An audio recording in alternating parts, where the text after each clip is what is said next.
one of the first things we want to know before we run a computer program, actually probably before we write the computer program, is how long is it going to take to finish? Well, that's an extremely complicated and difficult question to answer in general. So computers are incredibly complicated and introducing new wrinkles all the time.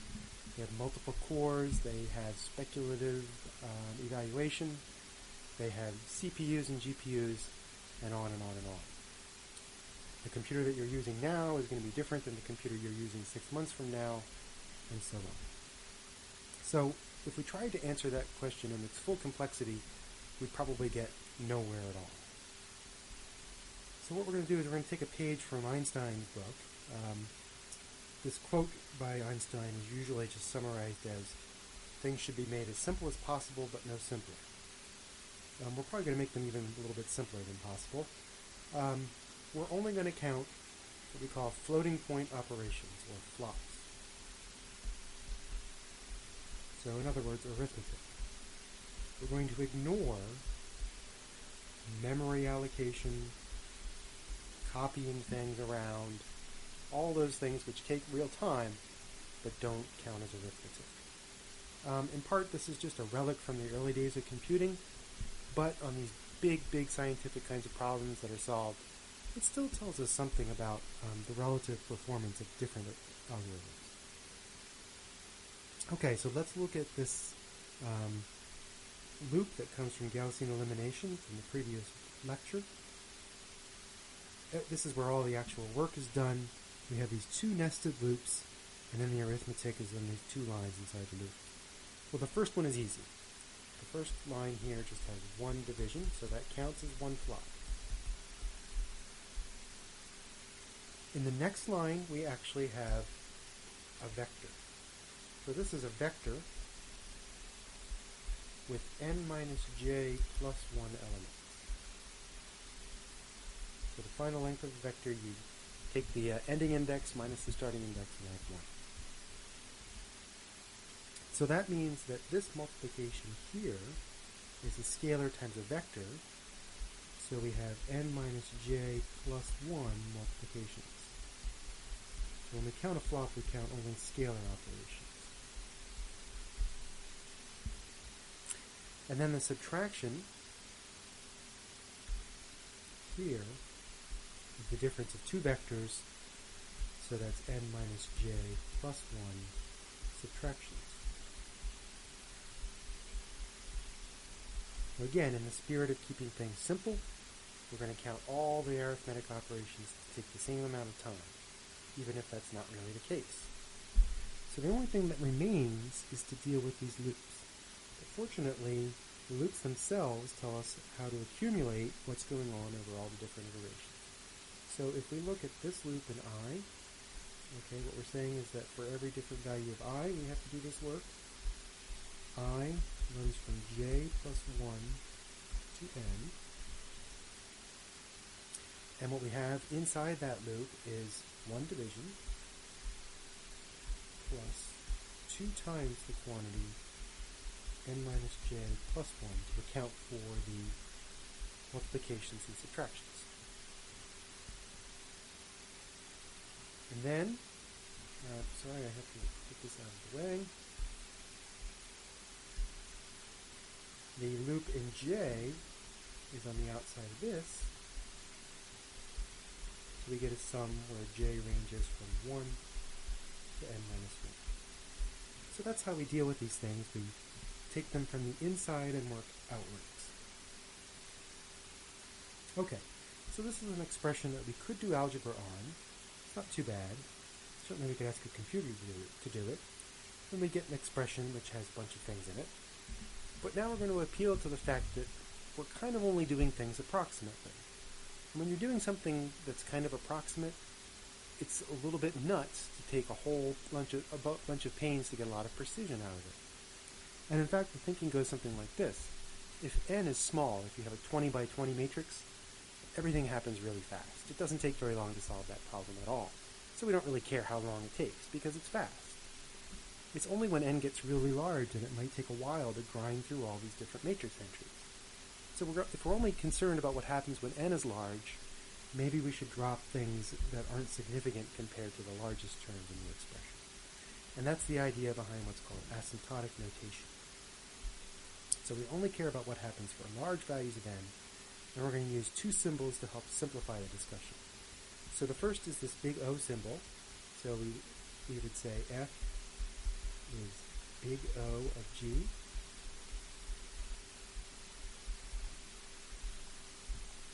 Okay, if there's some constant so that the ratio of f over g is bounded by that constant for all sufficiently large n. In other words, after n reaches a certain point, then from forever, from that point on, f over g is always less than c. It's a little simpler to think about. It's sufficient in the case of big O to show that f over g approaches a constant c as n goes to infinity. That is equivalent, or I should say that is enough to prove this big O statement here. And that's usually easier. The reason that we don't do that and we have this more technical definition is that if you have something like a sine function, well, the sine is clearly bounded by 1 in absolute value, but it never settles down into a limit. And so the definition is written here to allow for things that oscillate around without settling down into a limit. But most of the time, if you just have polynomials and things like that, you can just test whether f over g approaches a limit as n goes to infinity, and that will show you whether it's big O. As a special case of big O, we say f is asymptotic to g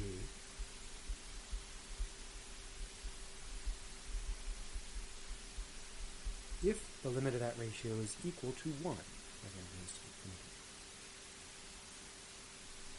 So the idea behind these notations is to get rid of everything but the most important term.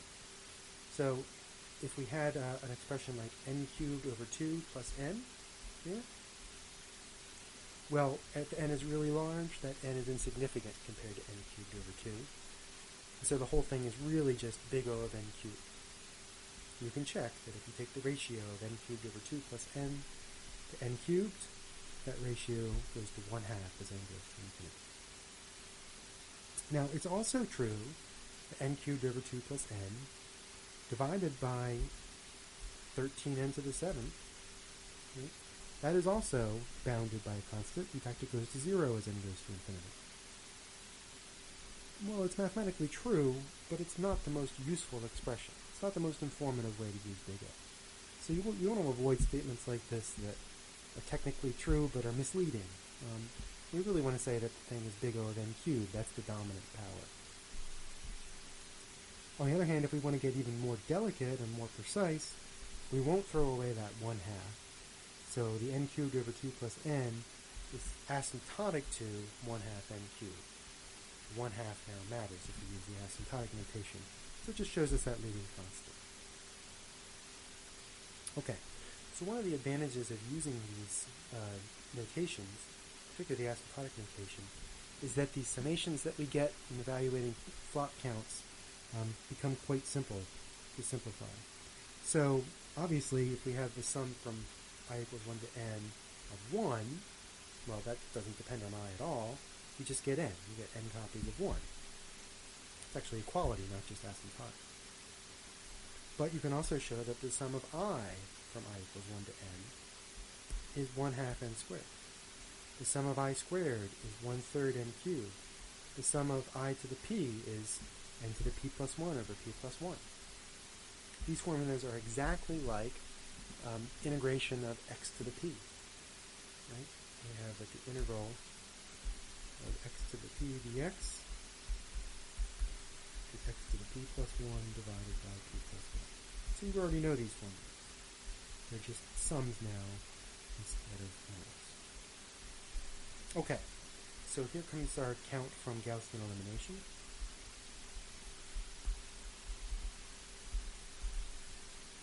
We want to work our way from the inside out. The first thing to notice is that this, so let's just look at this part here. The thing inside this sum does not depend on the sum index.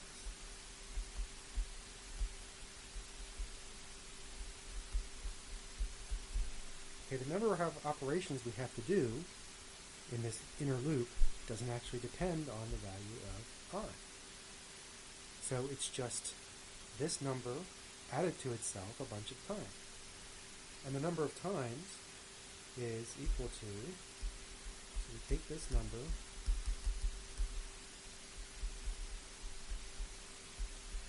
and we're adding it to itself n minus j plus 1 plus 1 times. So again, remember how many things there are in a sum or a vector. It's the last minus the first plus 1. So that's equal to 2n minus j plus 1 plus 1 times n minus j.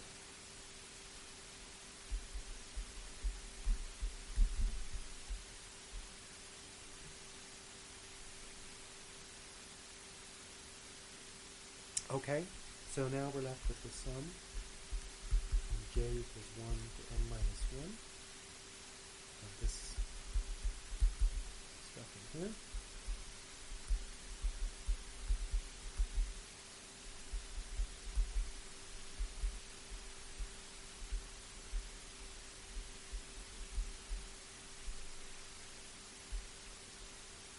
Okay, so these are going to look like those summation formulas we had above.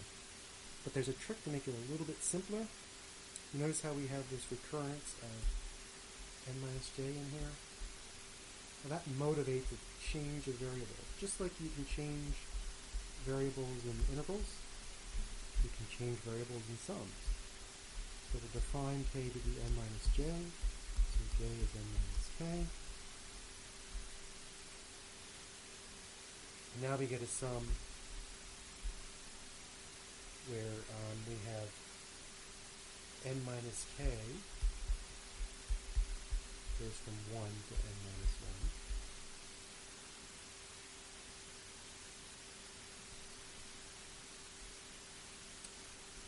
1. N minus j is equal to k. 2 times k plus 1 plus 1. Okay, so this is getting a little bit simpler. So if k is, what I should have written n minus k is equal to n minus 1 up here as well. Right, so the original indices were on, the original limits of the sum were on j. Now we just put in what j is. Right, in these two spots. So the next step is to say, well, from the top limit, if n minus k equals n minus 1, then k is equal to 1. And the bottom limit, k is equal to n minus 1. Now, if this were an integral, we would care about the fact that we're going from right to left instead of left to right. But for a sum, it doesn't matter. It doesn't matter what order we have them up in. Let's multiply out what we've got in the middle here. We've got 2k squared. We have, and then inside we have, so we have 2k plus 2 plus 1, so we have plus 3k here.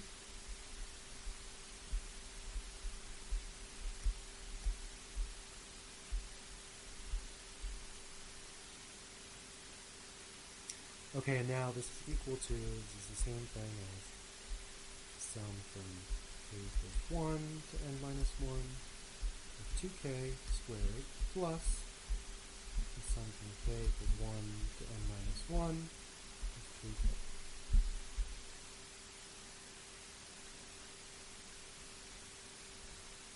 Alright, so now we're almost there.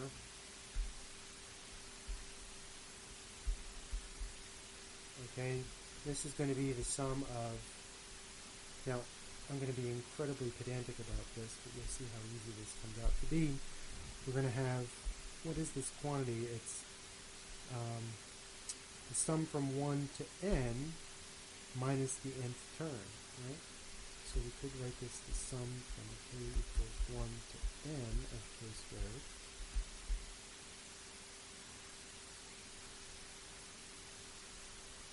minus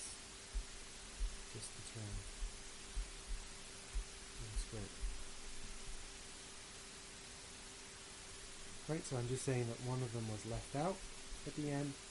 I'll put it back in and take it out again. Similarly, for the other term,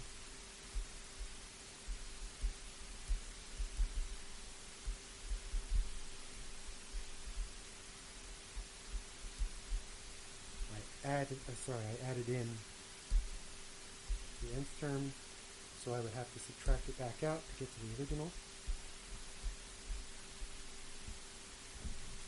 Now we can apply these formulas. So k is the index instead of I, but that doesn't matter. It's a dummy index, just like the dx variable is a dummy in the integration. And what we have is, it's very important now. We're now writing asymptotic to, applying the asymptotic formulas. This quantity is n cubed over 3 minus the n squared. This one is n squared over 2 minus the n. So I've applied those asymptotic formulas to get from here to here, and to get from here to here. Now you see how convenient asymptotics are. Everything that isn't an n cubed is insignificant.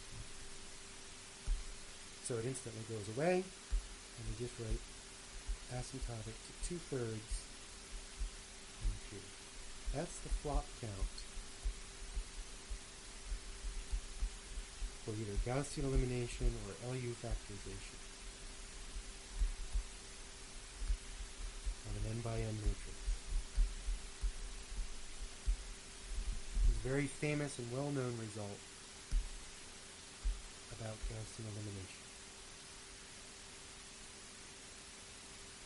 Gaussian elimination on an n by n matrix takes asymptotically 2/3 n cubed flop.